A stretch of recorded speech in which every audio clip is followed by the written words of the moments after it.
어디 가을에 단풍 구경이라도 다녀오셨어요? 사모님 모시고. 아니요. 왜 그런 걸 왜 안 하세요? 우리 아파트가 단풍이 좋아요. 그래도. 아시아 공원이 있으니까.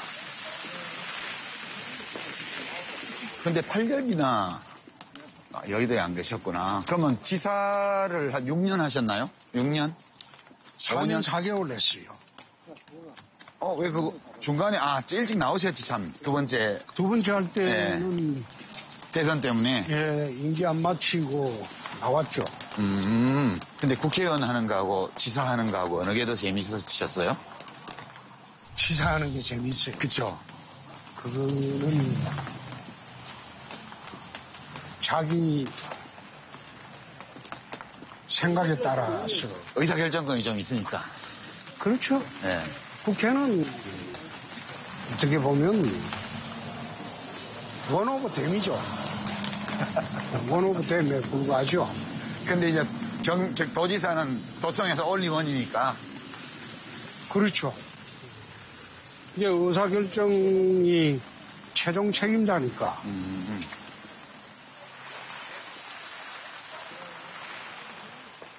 비가 많이 옵니다. 그러네요. 가을비 치고도. 이게 입이 거치고 나면 정말 겨울 되겠는데. 바로 추워지진 않는다는데요. 예. 정말 겨울 되겠는데. 안녕하세요. 예.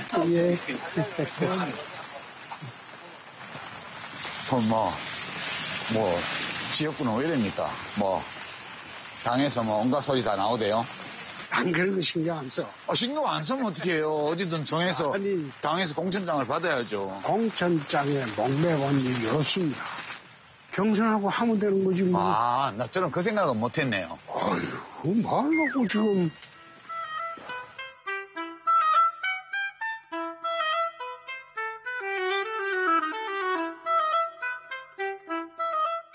레알 마드리드 스타일은 안 됩니다. 슈갈못이라 무슨 말씀하시는지 하나도 모른다. 알겠습니다. 하나, 둘, 셋. 잘 부탁드립니다. 네. 잘 부탁드려요. 예쁘게 잡아주세요. 왜 말 안 해요? 아직 사인 안 왔습니다. 아직 사인이 안 왔어요. 때리잖아. 저거는 이제 테이킹 들어간 나 거고요. 미치겠어. 이제 이런 거 좀 다 살려주세요. 지금 다 살았어요. 다 들어갔어요, 지금 이거.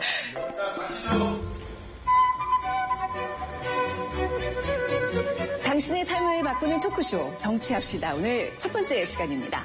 자, 요즘 가는 곳마다 정말 화제를 몰고 다니시는 두 분과 이 시간 함께 할 텐데요. 자, 홍준표 대표님 그리고 유시민 이사장님 반갑습니다. 정말 격하게 환영합니다. 네, 제가 이 두 분을 모시고 방송을 하게 될 줄이야 정말 몰랐습니다. 근데 요즘 두 분은 완전히 그 흥행 보장 듀오 그거 좀 느끼세요? 막 엄청 불러대지 않아요, 두 분은? 나는 유장관이 지난번에 콩카레오 한번 하자고 해서 그거 한번 따라가고 또 백분 토론 하자고 해서 그거 한번 따라가고 이제 세 번째죠. 그러네요. KBS에서 이제 유장관이 또 한판 붙자. 한판 붙자. 그래서 뭘 한번 붙어요. 그냥 또 하는 거죠. 정담을 한번 나눠보죠. 예, 그렇게. 그런데 시작하기 전에 네. 이 프로가 정치합시다 이렇게 되어 있는데 네, 제목이 혹시 뭐 마음에 안 드시나요? 유장관이 정치 안 하잖아요. 그거는 이제 나는 정치하고 있는데. 정치의 개념을 어떻게 규정하냐에 달렸죠. 어떻게? 근데 정치는 이제 두 종류가 있죠. 하나는 직업으로 하는 정치가 있고 또 하나는 생활로 하는 정치가 있고. 그러니까 직업 정치는 정치인들 몫이고 생활 정치는 누구나 다 하죠.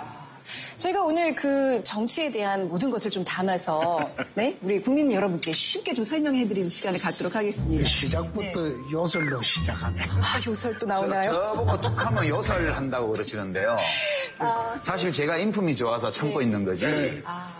화낼 만한 일이에요. 아니, 지난 그 타방송사에 나왔던 토론을 보니까 두 분이 마치 이런 말씀 드리기 좀 그렇지만 통과자리 같다고 그래야 될까요? 뭐 누가 톰이고 누가 자리인지 모르겠지만 오늘도 좀 두 분께서 적당히 네, 인격을 좀 유지하시는 그 선에서 좀 티격태격 좀 부탁드립니다. 너무 노골적으로 그렇게 말씀하시고. 그런데 지난번에도 이야기했지만 화를 참으면 암이 생깁니다. 그래서 화나면 화를 내세요. 제가 대표님을 상당히 존중하고 또 좋아하는데 또 저보다 어른이신데 제가 화내면 제가 뭐가 됩니까? 지난번에 내 대선 토론회 할 때 문재인 후보한테 내가 한 살 많아도 화냈잖아. 이보세요. 예. 제가 그 조사 때 입회했던 변호사입니다.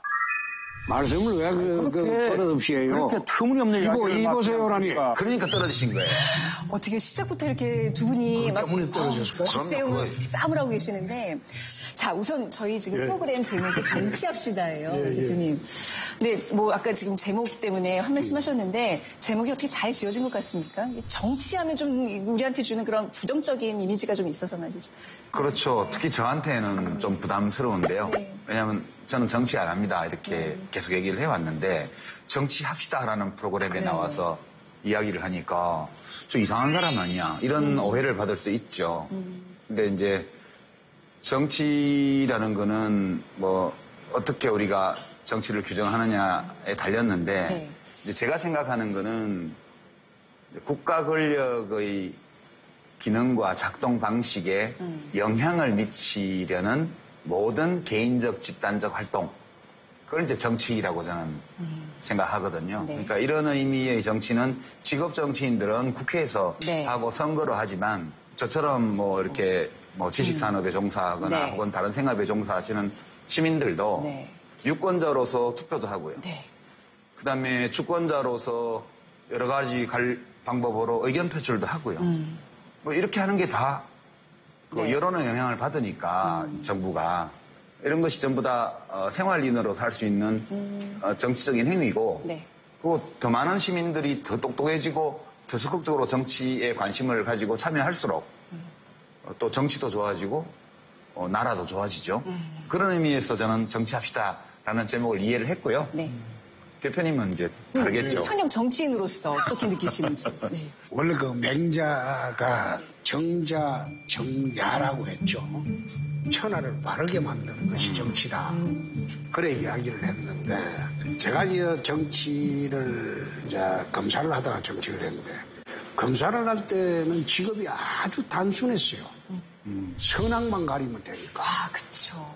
선한 사람 봐주고 악한 사람은 응징하고 딱 그런 식으로만 하면 검사라는 직업이 제가 할 때는 아주 단순한 직업이에요. 네. 그런데 정치에 들어와 보니까 정치는 다르다. 이거는 선악이 공조라는 집단이더라고요. 때로는 어느 게 선이고 어느 게 악인지 판단하기 그것도 어렵죠. 안 되고. 예.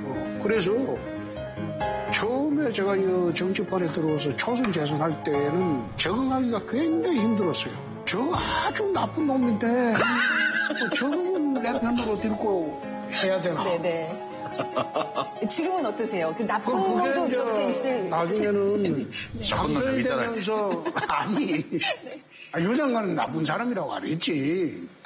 3선이 되면서 이게 선악의 공존의 의미를 새롭게 한번 생각하게 되었고 결국 그 정치하는 사람들이 궁극적인 목표는 국민들 잘 살게 하고 네. 행복하게 하게 하고 그럼요. 네. 그게 정치의 궁극적인 목표인데 지금 한국의 정치판은 늘 그래왔듯이 거꾸로 돼 있어요.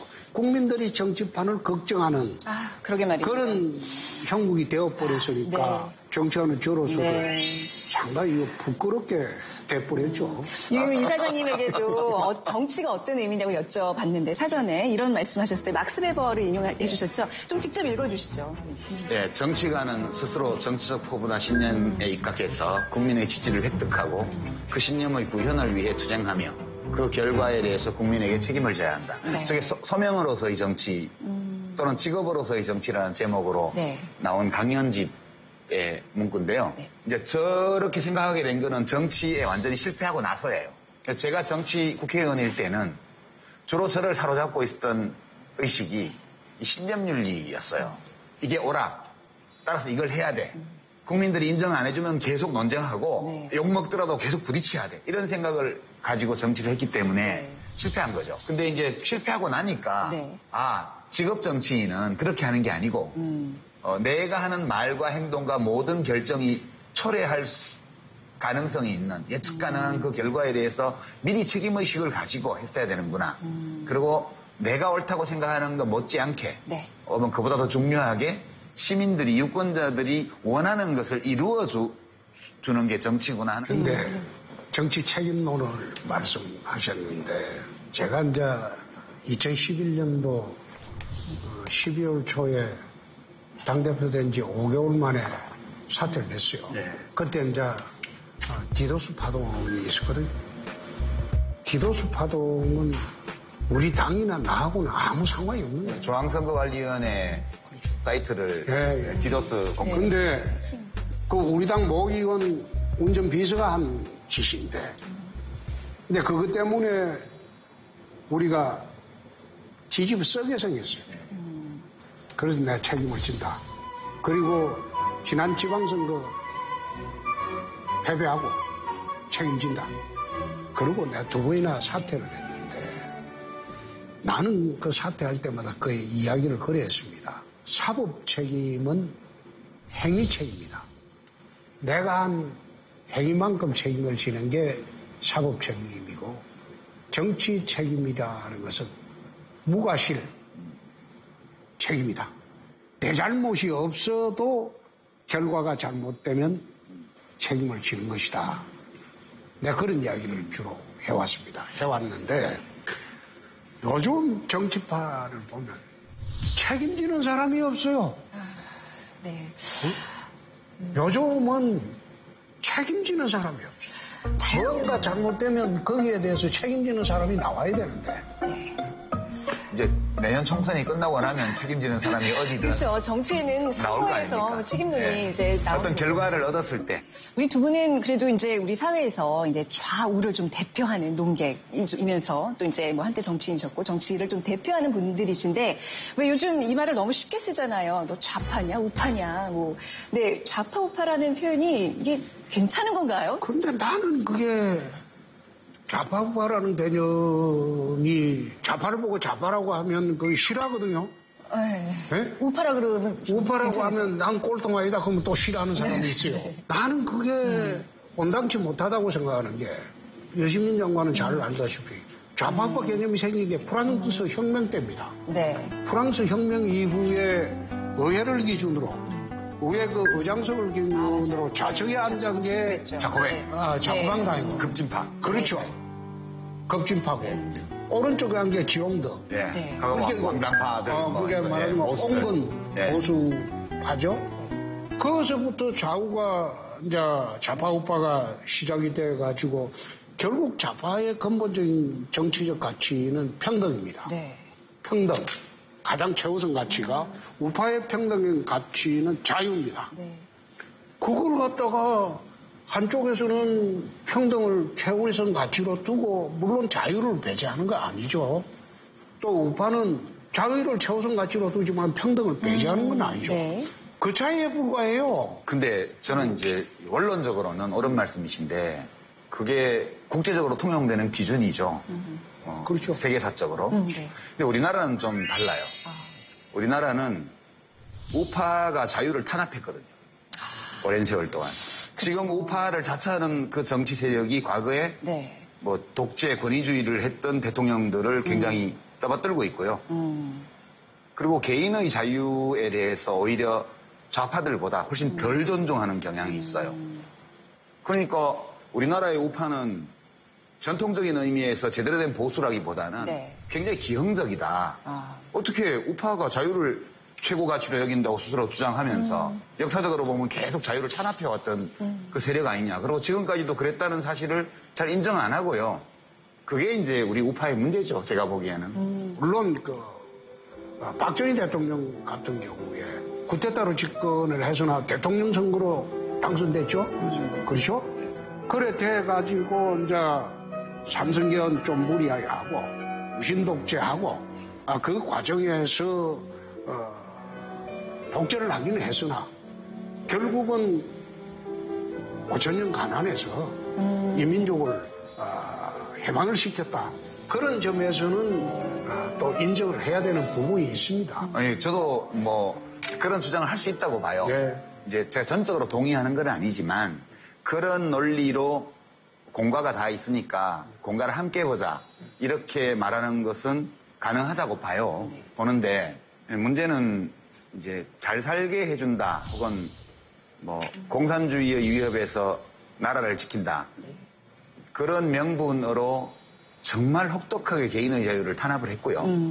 그다음에 지금 홍 대표님이 좌파라고 말씀하시는 그 세력들이 정말 자유를 찾기 위해서 엄청난 희생을 치르면서 투쟁을 했거든요. 그런데 저희들 향해서 맨날 앞에다 친북 붙여가지고 뭐 친북 좌파다 싶냐 뭐 종북 좌파다 뭐 말끝마다 그러니까 좌파라고 해서 싫은 게 아니라 그거를 꼭 그렇게 연결을 시키니까 과거에 툭하면 친북으로 몰고 영공으로 몰아서 사람 죽이고 잡아가두고 했던 그 악몽이 살아나는 거예요. 그래서 저희는 이제 사실 좌파 우파라는 표현보다는 네. 보수 진보 이렇게 표현하는 쪽이 좀 더 그래도 괜찮지 않을까. 네. 그런데 내가 보건대는 전 진보는 옛날에 그 기득권 특권 누리던 뭐 조국 같은 경우야. 그러신다. 저를 어떻게 진보라고 봅니까? 그러신다. 저는 과거 기득권 특권 하던 그런 사람들보다 더 말하면 진보의 탈을 쓴 그런 사람들이지. 그래서 나는 보수 진보 개념이 중요한 게 아니고 네. 좌파우파 개념을 나는 좌파를 나쁘다고 생각해 본 적이 한 번도 없어요. 한 번도 없어요. 그래서 그걸 정확히 하려면 아니 맨날 좌파가 집권해서 나라 망친다고 얼마나 말씀하셨어요. 아니 내가 그 DJ 시절이나 노무현 시절에 공격수 한 거는 사실이야. 뭐 심하게 하셨죠. 심하게 했죠. 심하게 했는데 그래서 벌도 받았잖아요. 저도 좀 심하게 했고 벌도 받았어요. 뭐 그 면에 있어서는 두 분 다 뭐 한 번씩 가셨기 때문에. 그런데 솔직히 네. 했지 심하게. 심하게 했죠. 그거는 그 당시에 이제 우리 야당할 때 야당을 이제 앞장서서 싸워줄 사람이 없으니까 내라도 나가서 싸워야 되겠다. 사실 그 진보가 아니고 좌파 진영에서는 사람들이 투사가 있어요. 네. 잘 뭉치고. 응? 거꾸로인데 진보는 오히려 잘 갈라지고 네. 보수가 잘 뭉치죠. 요즘 지금은 잠깐 거꾸로 동안 보수가 지금 뭐 박근혜 대통령 탄핵을 계기로 해서 좀 보수가 분열되어 있어서 그런 양상이지 전통적으로 보면 늘 진보 쪽이 여러 개의 정치 세력이 있었고 네. 보수는 정말 이회창 대표 시절에 생각해 보세요. 온 보수가 하나로 똘똘 뭉쳐가지고 네네. 그쵸. 예전부터 왜 보수는 부패해서 망하고 진보는 분열해서 망한다. 뭐 그런데 지금 아마 지금은 그 공식이 말이 또 정반대가 된 게 아니고 반대 수지고 좀 안 들어맞는 것 같아요. 지금 거꾸로 보수파가, 돼버린 게 네. 보수는 분열, 네. 소위 속칭 진보는 부패. 뭐 부패했어요? 부패했지. 뭐 부패해요? 그게 지금 아니 조국 사태에서 조국 장관이 아니, 권력을 이용해서 무슨 부를 만든 게 한 건이라도 있어요? 사실을 가지고 아니야. 검사하시는 좀 더 한번 있어보세요. 네. 예? 지금 석 달이나 있었는데 뭘 더 있어봐요. 아니 지금 조국이뿐만 아니라 네. 왜 문정권에서 검찰 특별 수사를 못하게 막겠습니까? 이제 자기들 치부가 드러날 차례야. 에이, 그런 거 아니에요. 그러니까 이게 검찰도 일을 못하게 하는 거예요. 지금. 옛날 생각난다. 네. 대표님, 네. 지금도요, 마찬가지예요. 지금 20대 국회에서요, 이 불법 정치자금 문제라든가 뭐 불법 선거운동 이런 게 다 부패죠. 공직 부패인데 이걸로 당선 무효된 사람 숫자가요, 자유한국당이 거의 10여 명 가까이 돼요. 이미 당선 무효형을 받았거나 또는 지금 당선 무효형에 해당되는 하급심 판결을 받고 있는 분들이요. 민주당에 한 명도 없어요. 민주당은 수사를 안 했지. 아니, 민주당. 그거는 정권을 잡고 있으니까 수사를 안 했지. 처음에 1년 동안은 민주당이 야당이었어요. 그 다음에 2년 반 동안은 여당이고. 아니, 그러니까 유장관. 네.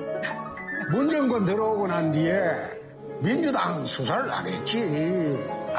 안 하고 우리 당만 그것만 지배하게 했지. 약간 지금 알면서도 우기시는 거예요. 실제로. 서울은 제 말이 맞다고 생각하시면서 우기시는 거잖아요. 아니, 그거 보수냐 아니다, 진보냐 얘기 나오니까 이렇게 대립각이 확 선명히 나타나요. 보수 진보가 아니고 좌파우파라니까. 예. 근데 요즘 좋은 말은 저거가 가져가고 인식 나쁜 말은 우리 보고 하라 그런 게 그게 무슨 경우요. 그건 아니지. 자, 억울한 이거- 게 아니고 네. 잘못 용어 정리를 하고 있다 이 말이에요. 네. 그래서 요즘 뭐 우리 당에서 자유우파라는 말을 사용하는데 보수우파라는 말을 사용하니까 인식 나쁘다고. 난 네. 그것도 비겁하다고 봅니다. 자유우파가 아니고 보수우파라고 해야 되는데 네. 보수는 곧 자유의 상징이 되어야 되는데 네. 그걸 갖다가 왜 자유우파라고 말을 바꿔가지고 비겁하게 하냐. 그러니까 지금 당 이름도 마음에 안 드시는구나. 한국 보수당 이렇게 해야 되는데 자유한국당 그러니까. 그 당 이름은 내가 여태 몸담은 한나라당 이래 최고의 이름이에요. 아, 그래요? 한나라당이라는 게 아주 당 이름이 좋았거든요. 더불어민주당도 이름 참 잘 지었어요. 저는 당원은 아니지만 네. 되게 좋더라고요, 카피가. 뭐, 시민과 더불어민주당, 농민과 더불어민주당, 뭐, 인권과 더불어민주당, 이런 식으로. 아니, 자연스럽게 이제 오늘날의 정치를 얘기하셨으니까 이제 2019년 우리의 정치는 안전한가에 대해서 좀 얘기를 해볼 텐데 요즘 우리 정치 현실을 가장 잘 보여주는 어떤 현상, 키워드는 바로 광장 정치가 아닌가 싶어요. 그렇죠? 아, 이 여의도 정치가 이렇게 거리로 나간다는 거, 이거 어떻게 봐야 될까요? 이게 이유가 뭘까요, 도대체? 그건 홍 대표님이 잘 아시죠? 그러니까, 집회 대표님, 나가시잖아. 한번 나갔지. 2번 나가지 않으셨어요? 10월 3일 날 나오고 그때는 연설하러 나가. 10월 24일은 밑에 객석에 한 시간 앉아있다가 제가 2번 나가신 걸로 알아요. 네. 네. 봤는데 그게 왜 광장 민주주의가 되어버렸냐. 그 원인이 나는 두 가지로 봅니다. 네. 첫째, 국회가 제 기능을 못하고 있다. 제 기능을 못하니까 이익 집단이나 관련 있는 사람들이 거리로 뛰쳐나갈 수밖에 없다. 두 번째, 언론이 제 기능을 못하고 있다. 아, 언론에 또, 예, 네? 탓도 답답하니까요. 있군요. 나를 대변해주는. 지금은 네. 스마트폰으로 SNS 활동이 순식간에 이루어집니다. 네. 직접 민주주의 시대가 돼버렸어요. 대민주주의가 아니고. 그러니까 언론이 국민들의 그 시원한 마음을 끌어줄 수 있는 네. 그런 기능이 안 되니까 광장으로 나가. 제도 문제, 언론의 문제. 근데 지금 나타나고 있는 광장 정치는 대통령을 향해서, 국회의원들을 향해서, 또는 검찰을 향해서 무언가를 요구하는 거거든요. 네. 근데 그 요구가 법을 넘어서서 요구를 하는 것이 아니고 네. 법과 제도가 할 수 있도록 돼 있는 범위 안에서 그런 방식으로 해주기를 요구하는 거니까 저는 이것은 어떤 시기에 그런 제도들이 정부라든가 네. 국회라든가 언론이라든가 이런 정치제도, 사회제도, 국가제도가 시민들의 어떤 광범위한 요구를 능숙하게 제때 받아서 100% 만족하지는 않더라도 어느 정도라도 그것을 해소해주지 못할 때 그 네. 격차 때문에 다른 방식으로는 분이 안 풀리는 시민들이 그쵸. 각자의 요구를 들고 나와서 외치는 거라고 봐요. 근데 정치인들이 들으면 된다고 보고요. 네네. 정부도 듣고요. 정치인들이 다 나간다. 이것도 네. 좀 문제인 것 같아요. 아니, 그죠? 국회 안에서 할 거는 하고 네. 또 밖에 나와서 시민들이 거기 모여있기 네. 때문에 가서 얘기를 듣고 같이 네. 얘기를 하고 소통을 하는 건 또 좋은 일이에요. 그래서 저는 안팎을 다 야당이 했으면 좋겠는데 너무 오랫동안 이 바깥으로 돌고 있고 또 바깥으로 돌겠다고 하니까 이제 광장 정치가 더 어떻게 보면 더 커질 가능성이 또 있는 거죠. 나는 지금 여야의 문제가 아니고 네. 대한민국의 문제입니다. 2008년도 광우병 사태 기억나시죠? 예. 그때 헛소문에 현혹이 돼가지고 나라가 들썩들썩했어요.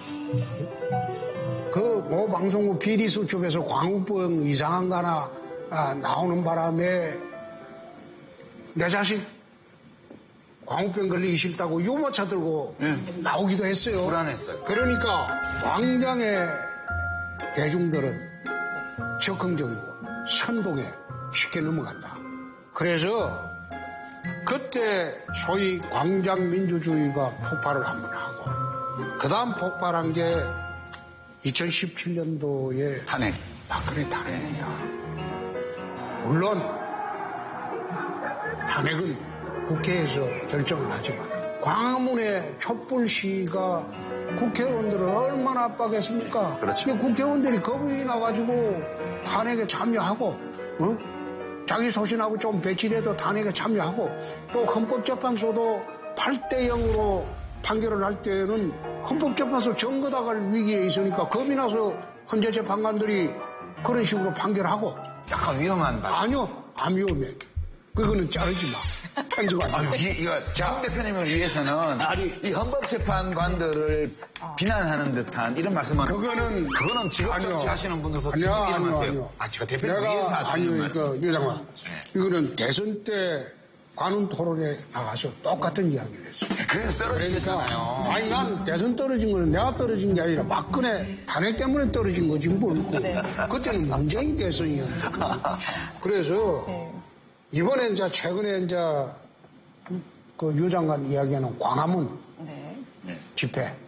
이것도 그 연장선상입니다. 그렇죠. 그래서 나는 이게 바람직한 현상은 아니다. 아닌데 국회에서 수렴을 제대로 해주면 여기까지 나올 필요가 없는데. 아까 말씀하신 게 딱 맞아요. 국민들이 분해서 나오는 거거든요. 그러니까요. 예. 그 광화문에 지난번에 10월 3일, 10월 9일 그 수백만이 모인 거는 분해서 나온 거. 조국이 때문에 분해서 나온 거거든. 서초동도 검찰 때문에 분해서 나온 거고요. 서초동 그거는 관제 집회고.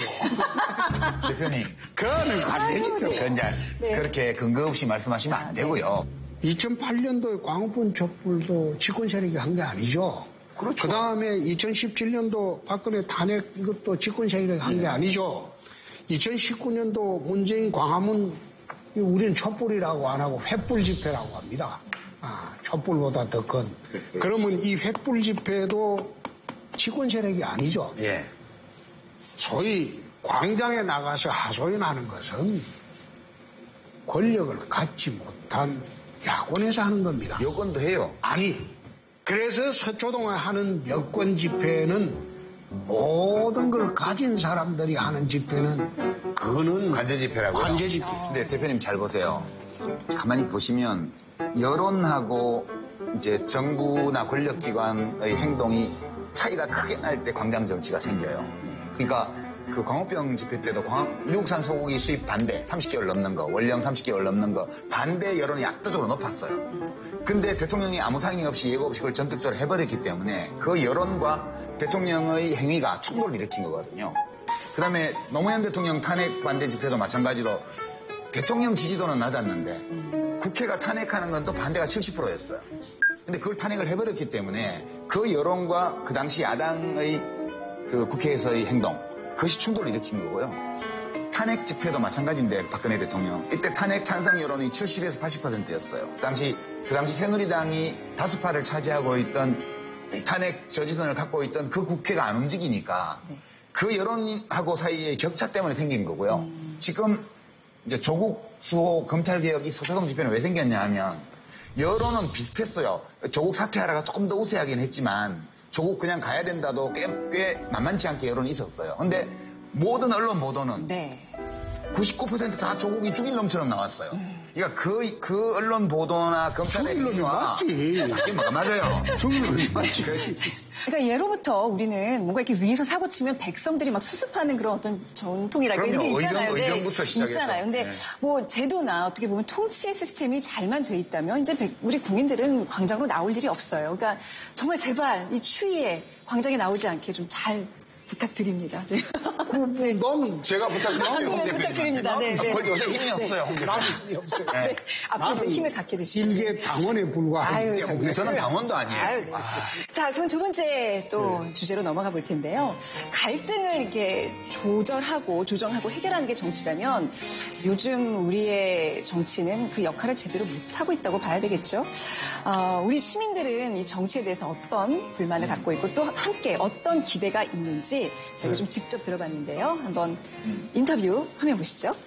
우리 정치 느끼는 정치는 너무 혼란스럽다. 최근에 타다 사태를 보면서 느낄 수 있었습니다. 분명히 법률적인 문제가 있어요. 정치가 개입이 돼서 갈등을 조절을 해야 되는 겁니다. 그러려면 정치인이 법을 바꿔야 된다고요.議員들이 모든 분야의 전문가가 될 수 없으니까 분과가 형성되잖아요. 그 분과가 형성되면 자기 분야에 대한 논문 좀 정말 한 달에 한 편 이상 읽어봐야 된다 이렇게 생각합니다. 개인은 훌륭하신데 당에 들어가면 당론만 있지 개인 의견이 없어요. 이게 너무 심각한 문제라고 생각합니다. 여야가 그냥 다투는 거에만 몰두하지 말고 진짜 국민이 원하는 거, 민생이 원하는 것이 무엇인지 찾아야 할 때라고 생각합니다. 지금 비정규직이 계속 처우가 너무 열악한 상태고 또 그들이 지금 집단 해고를 당하고 있고 1급 발암물질 문제도 크게 지금 문제가 되고 있고 너무나 많은 사람들이 안전하지 않아서 죽고 있는데 국회는 국민을 위해서 무엇을 해줄지를 생각하고 그렇게 정치를 해주셨으면 좋겠습니다. 간호사로 일하는 게 아직도 한국에서는 굉장히 죽을 것 같이 힘든 일이고요. 심지어 이제 2018년도에 박선욱 간호사도 스스로 목숨을 끊었고 2019년도에 서지훈 간호사도 스스로 목숨을 끊을 만큼 상황이 굉장히 열악합니다. 그래서 그때를 시작으로 이제 간호사분들이 많이 목소리를 내주고 계신데도 불구하고 정치에서는 반영이 잘 되고 있지 않은 것 같습니다. 그럴 때 좀 화가 많이 나요. 당파 싸움이 항상 우선이어서 국민들은 항상 뒷전이 되는 게 아닌가 싶습니다. 어떤 문제를 해결함에 있어 통계적인 수치로만 결과를 판단하고 국민들과 직접적인 소통이 없다는 게 아쉬운 것 같습니다. 취준생으로서 하고 싶은 게 많지만 취업을 당장 해야 된다는 압박이 심하고 배우고 싶은 게 많지만 현실적으로 비용이 많이 든다는 문제점이 있습니다. 국회에서는 이런 취준생들의 문제점을 현실적으로 파악하고 현실적인 문제에 조금 더 집중해 주셨으면 좋겠습니다. 네, 보신 것처럼 많은 국민들은 정치가 이 생활을 넘어서 생존의 문제와 직결이 있는 것 같아요. 이런 어떤 국민들의 간절한 외침들 어떻게 들으셨는지요? 지금은 현대사회에서는 많은 이익 집단들의 충돌이 있습니다. 택시 문제, 타다 문제만 하더라도 시민들은 그걸 선호하거든요. 예. 그런데 그거를 도입을 하게 되면 현재 택시기사들이 크게 어려운 환경하에서 살고 있는데 더 어려운 환경으로 빠집니다. 예? 그런 문제도 사실 국회에서 조정을 하고 나서야 되는데 사실 저도 국회의원을 4번 해보고 입법 과정에 참여도 해보고 했지만 상당히 갈등을 조정하는 그 일이 힘들어요. 내가 환경노동위원장을 했습니다. 환경노동위원장을 하고 국회 생활 중에서 5년 4개월을 환경노동위원회에 있었어요. 내가 법을 전공했지만 위원장까지도 했어요. 했는데 국회에서 가장 첨예하게 대립하는 곳 중에 하나가 환노입니다. 예, 안 갈라 그러죠, 의원들이. 안 갈라. 전문성이 있어야 되니까. 전문성도 있어야 되고, 또 그게, 속칭, 3D 위원회입니다. 그 안에서 거기는 누가 접대하는 사람도 네. 없어요. 맨날 노조하고 싸워야 되고. 제가 국회의원 할 때와 정치를 할 때와 아닐 때 제일 큰 차이를 느낀 게 뉴스를 볼 때 마음이에요. 그 전에 국회에 있거나 정부에 있을 때는 네. 뭐 하나라도 좋지 않은 뉴스가 나오면 되게 내 책임인 것 같고 마음에 굉장히 억눌리는 느낌이고 괴로워요. 네. 저는 이제 아까 정치에 대한 불신도 말씀하시고 했는데 저는 우선 보수건 진보건 막론하고 정치를 하고 있거나 직업으로 국회에 계시거나 또는 국회에 가서 일을 해보겠다고 해서 준비를 하는 분들을 존중하고 존경해요. 왜냐면 그 책임 속으로 들어가는 거기 때문에. 정치를 그만두고 나니까 제가 뉴스 시간에 이렇게 해서 뉴스를 보고 있더라고요. 등대고요. 조금 마음이 편해지신 거예요. 왜냐하면 짐을 내려놓은 듯. 네. 마음이 아프긴 하지만 예. 저게 내 책임일지 모른다는 괴로움은 없거든요. 그만큼 직업 정치라는 것은 국가 권력을 가지고 네. 어떤 일에 우선적으로 작용을 하고 어떤 방식으로 작용을 해서 저 문제를 해결해야 될까를 직접적으로 다루는 네. 곳이 국회이기 때문에, 정부나 국회이기 때문에 거기서 일한다는 것은 굉장히 큰 마음의 부담을 가지고 일을 하는 거예요. 저는 뭐 정치를 경멸하는 듯한 말씀을 하는 지식인 분들이나 또는 뭐 자기가 정치를 해놓고는 이제 정치를 또 경멸하는 식으로 정치를 이제 그만두거나 이런 데 찬성을 못 해요, 저는. 2008년 제가 국회 원내대표를 하면서 그 당시에 이제 MB 정권 때 우리가 여당이었죠. 나는 그때부터 저녁 뉴스는 보지 않았습니다. 그래도 민심을 읽으려면 뉴스를 아니, 줘야죠. 이튿날 아침에 일어나면 네, 활자로 보는 게 좀 낫나요? 아니, 그것도 이튿날 힘들어요. 아침에 신문 보는 것도 되게 힘들어요. 아침에 뭐 각 방송국에서 네. 어젯밤에 일어났던 일, 어제 일어난 전부 종합 정리해서 아침 뉴스가 있습니다. 그거 정리해서 보고 이제 이게 어제 일어났던 일을 다 정리를 하거든요. 정리를 하는데 아까 우리 유 장관 말씀하셨듯이 그 전날 저녁에 보고 되면 밤새도록 해법을 생각하느라고 잠을 못 자요. 그러니까 우선 푹 자고 내일 아침에 고민하자. 저한테 정치는 두 번째 군복무가 됐어요. 그래서 이제 친구들이 너 정치 안 하냐 다시 이렇게 물어보면 저한테 네. 나 제대했어. 이미 10년 동안 복무하고 나왔는데 군대 또 가라고? 이제 그 정도로 힘들어요. 제대로 하려면. 제대로 하려면. 네. 안 그래도 우리 저기 홍 대표님도 저 여기 딱 만나자마자 여의도 오면 머리가 빠져요 하시면서 여의도 근처에 요즘 안 와서 머리가 많아지셨다고. 네, 많아졌어요. 근데 진짜 새카매지게 아니 나는 생기셨어요. 이게 심으셨어요? 아니 그냥 났어요? 머리가 수북했는데 네. 그게 머리가 여의도 있을 때 머리가 빠진다고.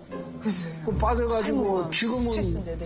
머리 많이 났죠. 난 약 바르고 하지도 않아요. 8년 동안 국회 안 계시니까 머리 난 거예요? 아니 작년 당대표 할 때 머리가 많이 빠졌어. 근데 당대표 그만두고 난 뒤에 그냥 나는 약 바르는 사람도 아니에요. 심는 사람. 박원순 시장이 심었다고 그러더만. 그건 비밀이라던데요. 그런데 네. 나는 심지도 안 했는데 머리가 났어요. 사실 이 정치가 유 장관 말씀하신 그 나라의 미래를 바꿉니다. 아유, 그럼요. 네. 그리고 정치적인 결정으로 인해서 국민들의 생활에 얼마나 큰 영향을 주고 있습니까? 그럼요. 그러니까 정치를 이게 이제 비하하고 정치를 갖다가 또 무시하고 비난하고 그건 나는 좀 덜 했으면 좋겠어요. 저는 시민들이 그걸 좀 여야 간에 대립이 생기는 거를 무조건 나쁘다고 하지 말고 왜 대립하는지를 좀 봐주셨으면 좋겠고요. 네. 그럼 그렇게 대립하는 정당들이 이제 내년 총선이 되면 그런 시민들이 관심 가진 그 민생의 문제, 경제적인 문제 등등에 대해서 공약들을 낼 거예요. 그걸 가지고 충돌을 하거든요. 잘 보시고 네. 정말 어느 쪽의 공약을 내가 그렇죠. 힘을 실어주는 네. 것이 이 정치가 내 삶을 바꾸는데 도움이 될지를 좀 따져보시라는 거예요. 무조건 우리 동네는 어느 당이야 이런 거 좀 그만하시고. 네. 그죠? 네. 저는 그래서 그랬으면 좋겠어요. 당신의 삶을 바꾸는 네. 토크쇼 정치합시다 아닙니까? 근데 네. 또 하나가 내가 15대부터 국회에 있었는데 15, 16대에 소위 여야 대립이 굉장히 심했어요. 김대중 노무현 정부 때 항상 심했죠. 그때 야당으로 쭉 가면서 한때는 DJ 저격수, 노무현 저격수까지도 이야기하면서 했는데 그때는 여의도 정치판이 어떻게 했냐면 낮에는 거의 격렬하게 싸우고 투쟁해요. 낮에 그래 격렬해도 밤에 나와서 여의도 포장마차 가가지고 소주 한잔 해요. 네네. 그러고 난 뒤에 탁 털어요. 요즘은 그런 요즘은 분위기가 안 만나요, 아닌데. 안 만나. 그렇구나. 그것도 문제예요. 아예 안 만나요. 그게 네네. 그때는 DJ 노무현 대통령 시절에는 여야가 이야기가 됐어요. 이야기가 됐는데 네. 17대 딱 지나면서 소위 386들이 국회 딱 들어오면서 이걸 목욕탕 가도 아는 체를 안 해요. 목욕탕에서는 아는 체죠. 제가 황 대표님 유정관은 너무 안지. 부끄러워서 저희 그런 거 아침에 아닐까? 축구하고 들어와서 오면 황 대표님 사우나 계시면 제가 아이고 인터뷰를 했는데 왜 그러세요? 유장관은 안 그랬지. 네. 안 그랬는데 그때부터 이제 점점 심화되기 시작했고 나중에는 요즘은 네. 아예 국회의원끼리 당이 다르면요. 네.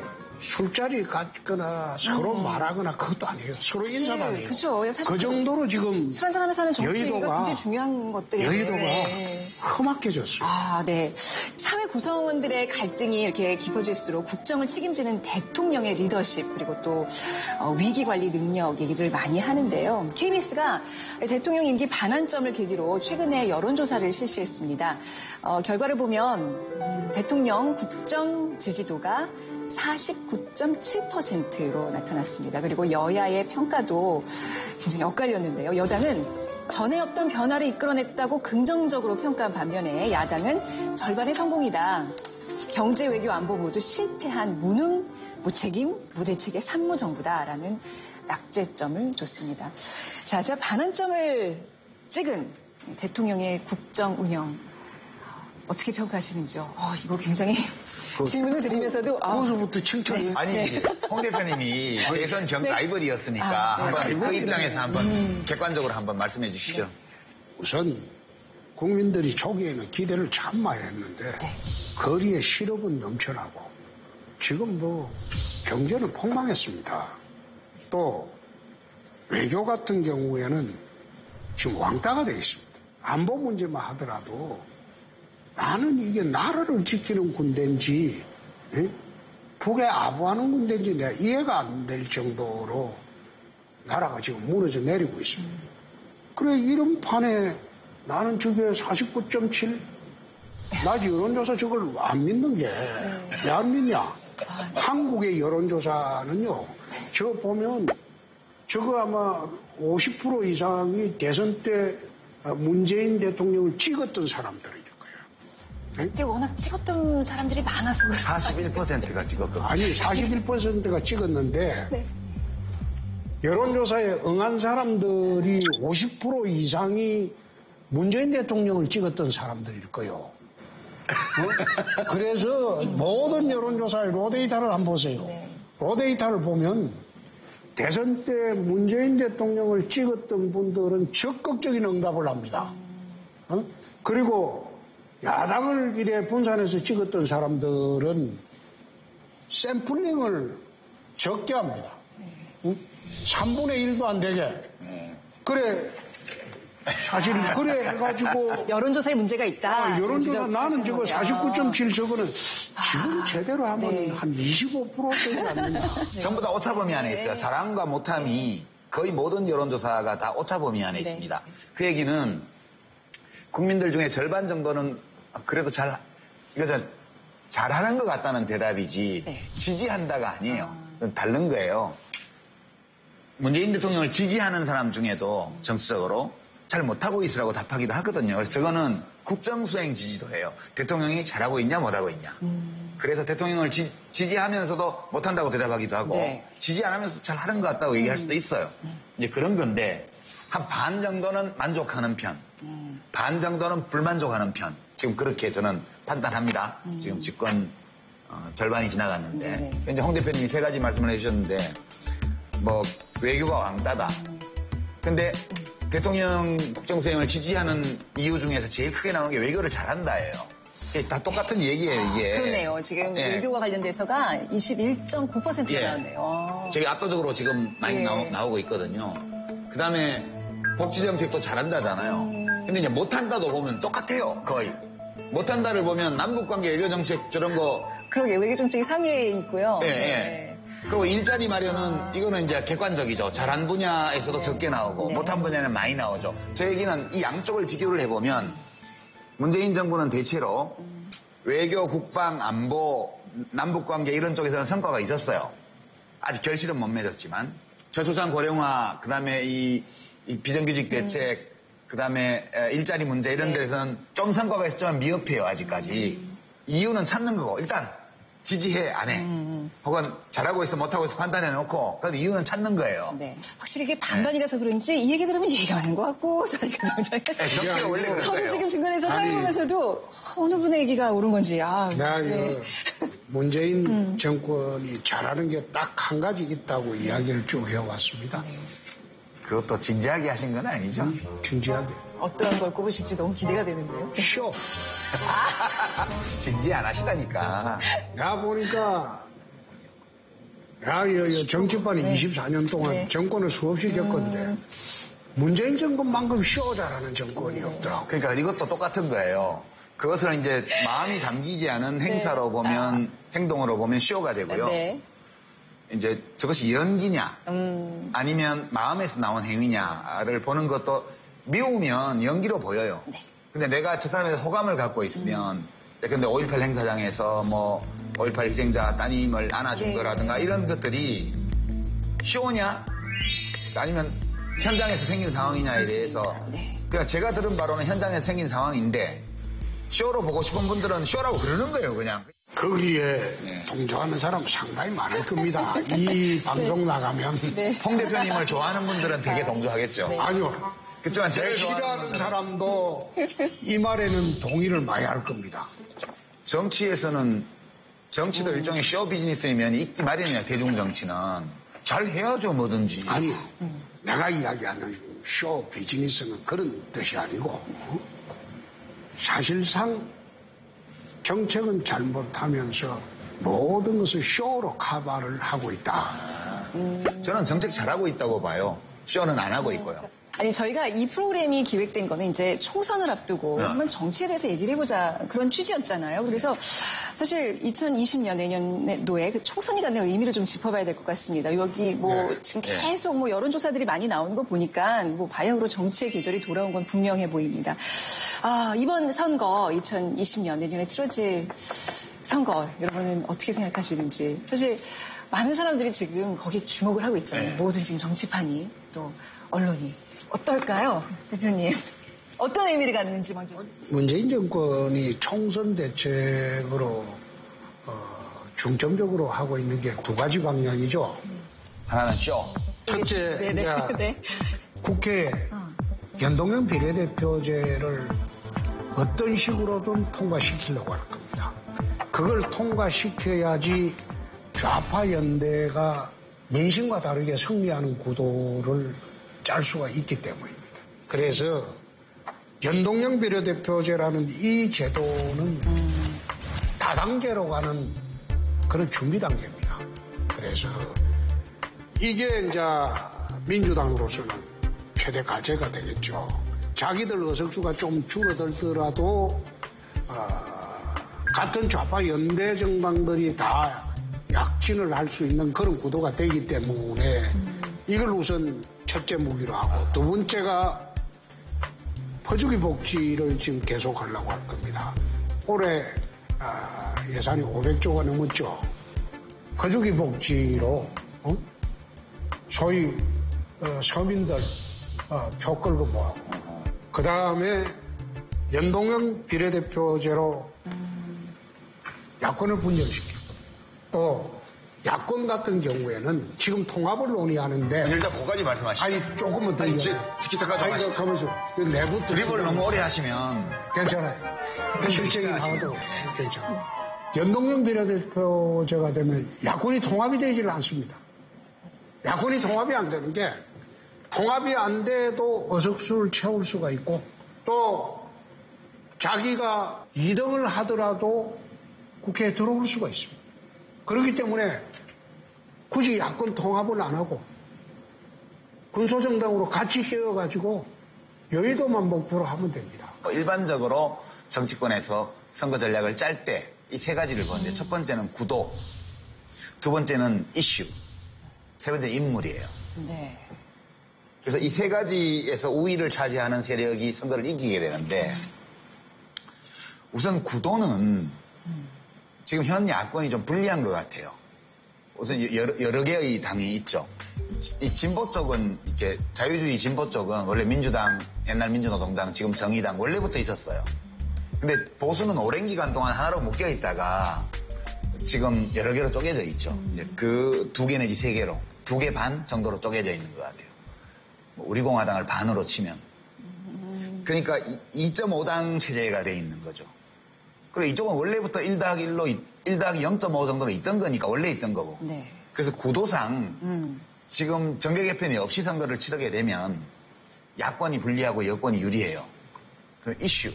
현 정부가 그렇게 막 내놓고 우리가 잘했다고 말할 만한 성과를 지금 못 냈기 때문에 이 이슈 면에서는 꼭 여당이 유리하다고 말하기는 어려워요. 네. 야당이 어떤 대안을 내놓고 국민들에게 이제 다가가느냐에 따라서 이슈 싸움에서는 야권이 유리할 수도 있어요. 세 번째는 인물인데 네. 인물도 지금 야권이 좀 불리해요. 여권 쪽은 지금 불출마 선언하는 사람도 많이 나와서 전략공천 영입할 수 있는 이제 여지도 많이 생기고 그다음에 여권이기 때문에 또 전직 관료나 뭐 경제계 쪽이나 이런 쪽에 좀 폭넓게 사람들을 땡길 수 있는 반면 이제 자유한국당 좀 어렵죠, 그게. 그런데 이제 우선 가장 저희들이 주력을 해야 될 게 패스트 트랙 이걸 어떻게 막아야 그 인물과 관련해서 아니 되게 중요하고 네. 두 번째 패스트 트랙 검찰 수사 수사를 어떻게 돌파할 것이냐. 그게 또 선거 안 들어가는데 굉장히 그 변수가 커집니다. 세 번째 인물 문제인데. 네. 인물로 가시기 전에요. 홍 대표님은 우리 정치가 잘 되고 있다 또는 우리 정치가 좋은 정치다라고 말하려면 그것이 어떤 정치여야 좋은 정치라고 말할 수 있다고 생각하세요? 양당 정치로 가야죠. 저는 그거는 답이 아니라고 봐요. 객관적으로 어떤 정치가 좋은 정치냐. 그러면 이 국민 주권의 원리에 비춰보면 일반적으로 집단적 의사결정론이나 정치학에서 널리 인정되고 있는 견해는 국민들의 다양한 정치적 요구와 소망이 대체로 현실에 있는 그대로의 비율로 반영되는 정치가 좋은 정치라는 거예요. 그게 대의민주주의니까요. 연동형 비례대표제를 절반 도입하는 게 패스트트랙 법안에 올라가 있는데 지금 100%도 아니고 50%예요. 정당 득표율보다 지역구 의석수가 적으면 그 절반만이라도 메꿔주는 제도예요. 반쪽짜리. 네. 그렇지만 이게 지금 제도보다는 각 정당에 대한 국민들의 지지가 국회 의석 점유비로 이렇게 반영될 수 있도록 하는데 유리한 제도는 맞잖아요. 공수처 연동비례대표제 지금 굉장히 첨예한 사안들인데 여기서 제가 두 분을 모시고 감당하기 너무 어려운 주제인 것 다음 같습니다. 기회에 또 하죠. 뭐. 다음 기회에 하도록 하고요. 아까 이제 구도를 말씀하셨으니까 그 구도에 있어서 좀 중요한 사안이 이게 아닌가 싶어요. 보수 대통합. 아마 우리 홍준표 대표께서 하실 말씀이 굉장히 많으실 것 같은데 요즘 최근에 자유한국당을 향해서 쓴소리를 많이 하고 계시잖아요. 만약에 대표님이 지금 당대표라면 보수통합 어떻게 그림을 그리실 것 같아요? 사실 지금 보수 우파 진영이 분열된 게 탄핵 때문에 분열이 됐습니다. 네. 응?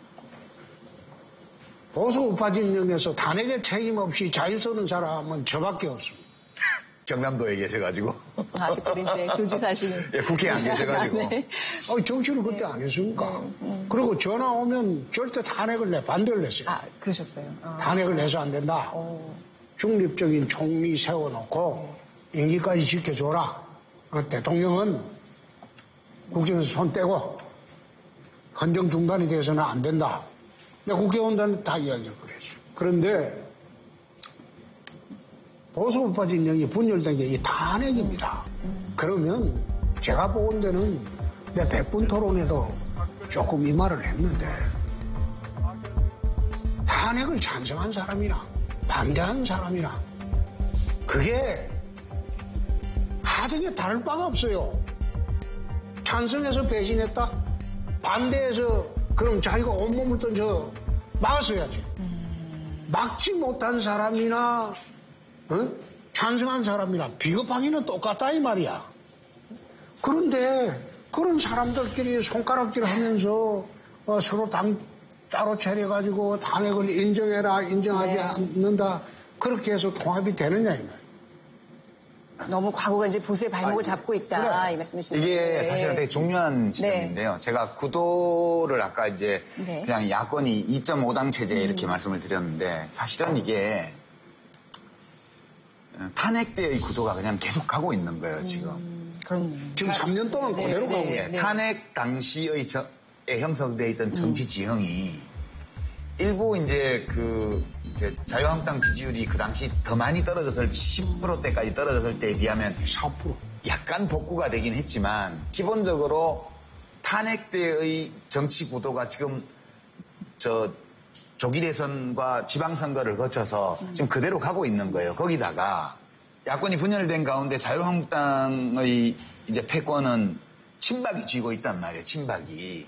그러니까 박근혜 대통령 때 권한대행 국무총리 했던 황교안 씨가 대표고 그다음에 황 대표가 들어올 때 친박의 지원을 받아서 들어와서 당대표가 되었고 그 후에 당직 인사나 등등해서 모두 친박 위주로 당이 돌아가고 있잖아요. 지금 여당으로서는 표정 관리를 하는 거예요. 제가 볼 때는 너무 편한 거예요. 이게 그러니까 지금은 별 말을 안 하고 있지만 이 지도체제로 총선까지 들어가게 되면은 자유한국당 탄핵론이 나올 거예요. 여권 쪽에서. 이게 지금 대통령만 탄핵을 했지 그 당시 함께 책임을 져야 될 정당은 탄핵을 못했다. 그러니까 이번 총선에서 저 당을 마저 탄핵해서 적폐청산을 완료해야 된다. 이런 논리가 나올 수밖에 없어요. 그리고 현재의 당 지도부와 당 시스템은 거기에 딱 맞게 짜여져 있단 말이에요. 홍 대표님이 그거 걱정하시는 거죠. 이거 이야기하면 또 난리인데. 요즘 몸살이신가요? 나는 몸살이는 게 아니고 난 몸살이는 삶을 살아보질 않았어요.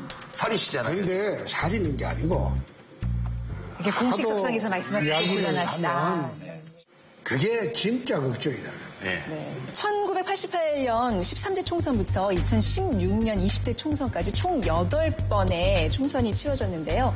이 대통령 임기 중반 이후 실시된 총선은 총 4번입니다. 근데 그중에서 2012년 19대 총선을 제외하고는 3번 모두 집권당의 과반 의석이 실패로 돌아갔습니다. 그런데 반면에 집권 초반에 치러진 2004년 17대 총선과 2008년 18대 총선 때는 여당이 과반 달성에 성공했습니다. 그리고 20대 총선에서는 다야 구도에서 야권이 크게 승리하고 여야 텃밭에서 주인이 바뀌는 등 지역 구도가 깨지는 이변이 속출했습니다. 과거 총선들 어떤 결과를 보시면 두 분께서는 뭔가 이렇게 주마등처럼 스쳐가는 옛 기억들이 떠올리지 않을까, 그렇죠? 지금 홍 대표님께서는 15대부터 18대까지 4번을 하시고 우리 이사장님은 16, 17대 하신 거죠? 네, 16대는 이제 제가 보궐선거로 막판에 들어왔고 네. 총선은 저때 한 번. 가장 기억에 남는 총선은 언제였나요? 저는 총선 한 번밖에 안 해봐가지고요.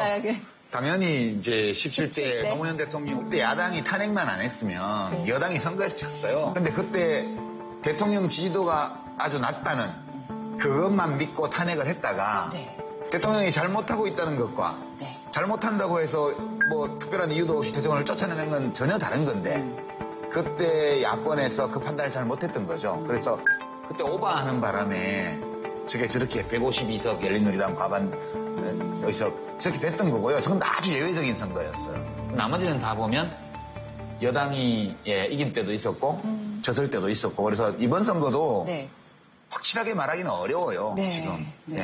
대표님 언제가 제일 기억 남으세요? 나는 2004년도 노무현 대통령 탄핵 때 그 탄핵의 광풍 속에서 동대문에 선거를 치렀는데 나는 의당 안 될 줄 알고 일주일 동안 선거운동을 안 나갔어요. 집에 앉아서 바둑만 뒀어요. 선거운동이 시작이 됐는데 그때 선거운동 하기도 힘들었어요. 욕하는 사람들. 나가면 욕하니까. 여론조사도 혹시 안 좋았었나요? 아유, 그 여론조사는 뭐 상대방이 3배 이상 안 좋았지?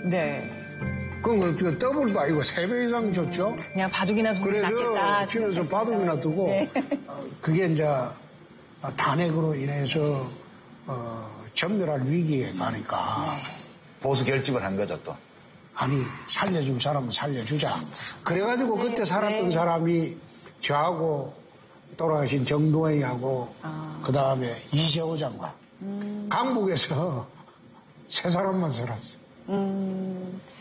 그 부분 참 정치 선거라는 게 진짜 생물 같은 것 같아요. 그죠? 그냥 끝나서 딱 뚜껑 열기 전까지는 아무도 모른다. 이번에도 뭐 그런 약간의 또 이변들이, 뭐 또 많은 이변들이 연출이 되겠죠. 선거는 지금 6개월, 5개월 후 더 남은 선거인데 쉽게 예측하기 지금 게 안 돼요, 지금은. 예. 다만 이제 구도, 이슈, 인물 이 세 가지 이 전통적인 고려 요소를 보건대 다소간 어느 정도는 그래도 야권이 불리한 좀 힘든 선거가 될 것 같다는 정도의 전망이지 이 세 가지 변수 모두가 달라질 수 있는 가능성이 있기 때문에 지금 뭐 확실하게 전망하기 좀 어렵죠. 지금 사실 우리가 그 선거 이기려고 보수파 대통합을 추진을 하고 있지만은 결국 안 되더라도 나는 국민들이 선거를 통해서 통합해버릴 수도 있다. 투표를 할 때. 어차피 저쪽은 사표가 되는데 저쪽 찍을 이유가 없죠. 그러니까 자유한국당이 큰 집이니까 큰 집을 전부 선택할 수도 있겠다. 그런 경우도 많았어요. 근데 사실 국민들에게 있어서는 이 투표만큼 강력한 무기가 없어요. 선거를 통해서 이제 정치도 심판할 수 있고 내 지역구의 대표를 바꿀 수 있고 우리 국민들이 어떤 후보들에게 투표할 거라고 생각하시는지 우리 한번 유권자들의 마음을 읽어볼까요? 훌륭한 후보한테 투표하겠죠. 그러니까 어느 특정 지역에는 특정 정당의 공천만 받으면 거의 대부분이 당선되던 시절이 있었거든요. 그게 지금 최근 한 10여 년 사이에 많이 약화됐죠. 그래서 옛날처럼 그렇게 막 강아지한테 뭐 1번 써서 어디 보내면 당선되고 무슨 고양이한테 2번 달아서 보내면 당선되고 이런 농담이 이제는 통용되기 어렵게 됐어요. 이제 그런 점에서 우리 정치도 결국은 인물 선택과 관련해서는 많은 개선이 이루어지고 있다는 좀 말씀을 드리고 싶고요. 또 하나는 저게 선거 때마다 물갈이론이 나오는데 쇄신론. 사실 지난 한 20년, 30년의 그 선거 역사를 돌이켜보면 초선 당선자가 40% 밑으로 내려간 적이 거의 없어요.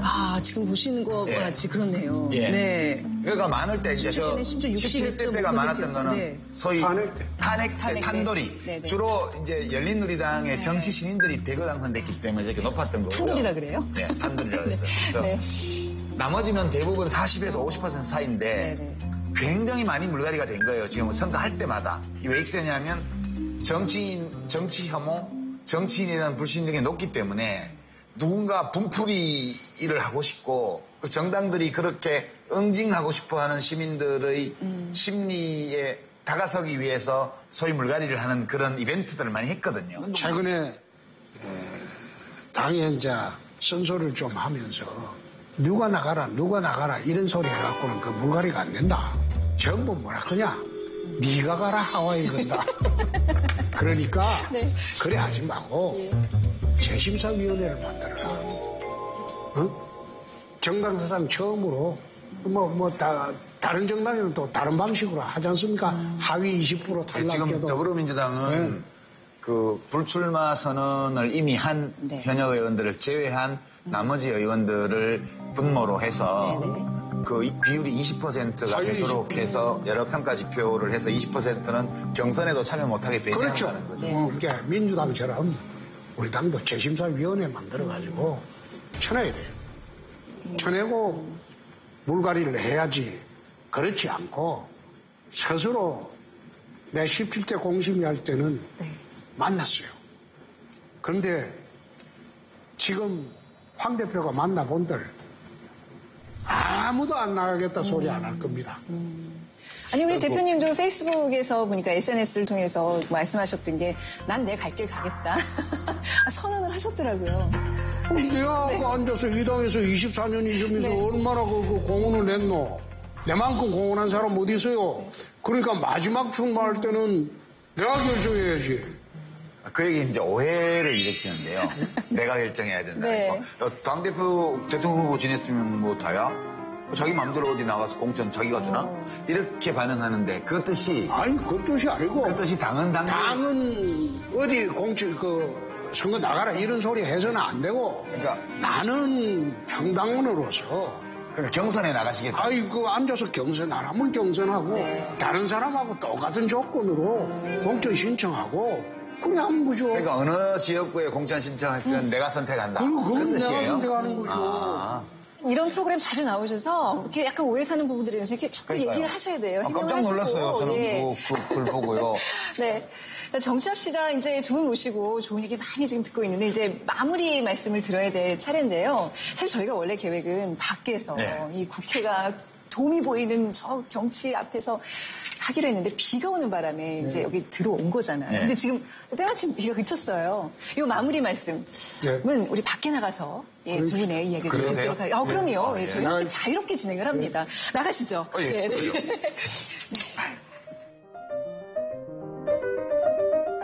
아니 선거판도 한 sap을 못 내다 보듯이 날씨도 이렇게 어떻게 급변을 하나요? 진작에 좀 개었으면 저희가 이 멋진 배경을 두고 방송을 했을 텐데 말이죠. 근데 국회 여기서 이렇게 보니까 야경이 진짜 멋있는데요?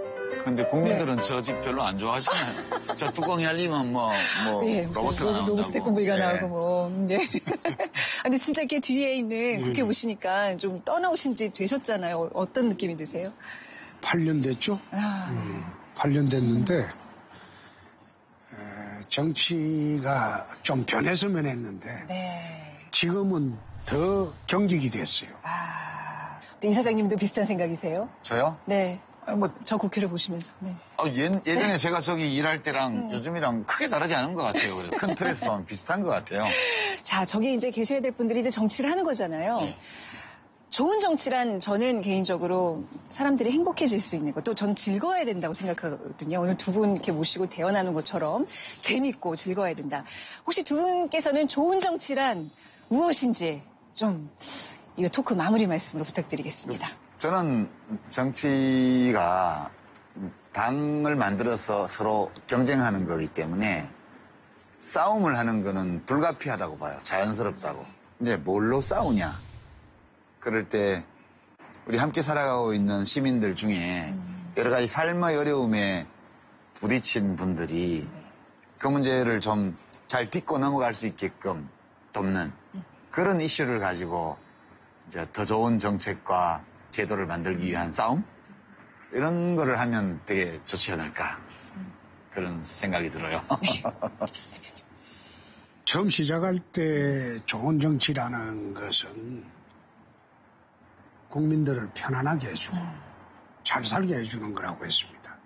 실제로 현실 정치에서 좋은 정치라는 것은 오늘처럼 반대 진영의 사람하고도 터놓고 이야기를 할 수 있는 정치가 되어야 합니다.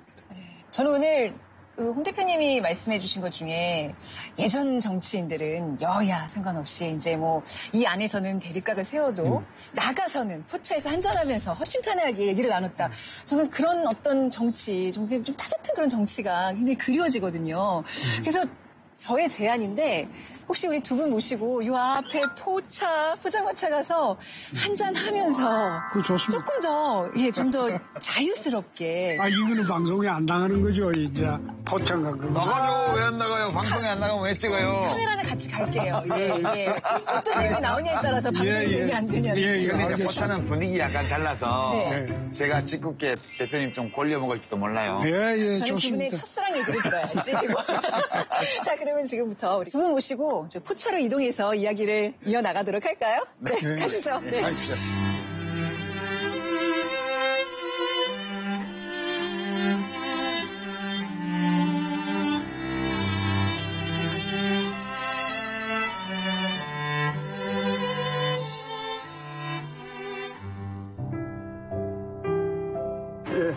이렇게 포장마차 나오니까 또 분위기가 새롭죠. 네. 저희 프로그램은 인간 유시민, 인간 홍준표를 많이 드러낼 수 있는. 우리 집사람이 무서워요. 나는 되게 평범한 스토리예요. 내 여동생 친구예요. 아빠의 뒤를 이어서 뭐 정치를 하고 싶다라는. 아무도 없이. 처음 들어오면서 내 살라고 들어온 것에 불과하니까. 혹시 이사장님은? 아들은 이제 대학 1학년. 정시로 들어갔어요. 근데 저희가 사실 민심 포차예요. 민심을 잡기 위해서는 대통령이 국정수행을 잘 못한다라고 생각하는 국민이 또 반이잖아요. 자유한국당 지지율은 그 반의 반밖에 안 돼. 내가 말을 하지 않겠습니다. 시청자 여러분께도 밤늦게까지 시청하셨을 텐데 우리가 왜 정치를 생각해야 되는지 느낌이 있으셨으면 저희가 좀 소개 목적을 달성한 거 아닌가 싶습니다.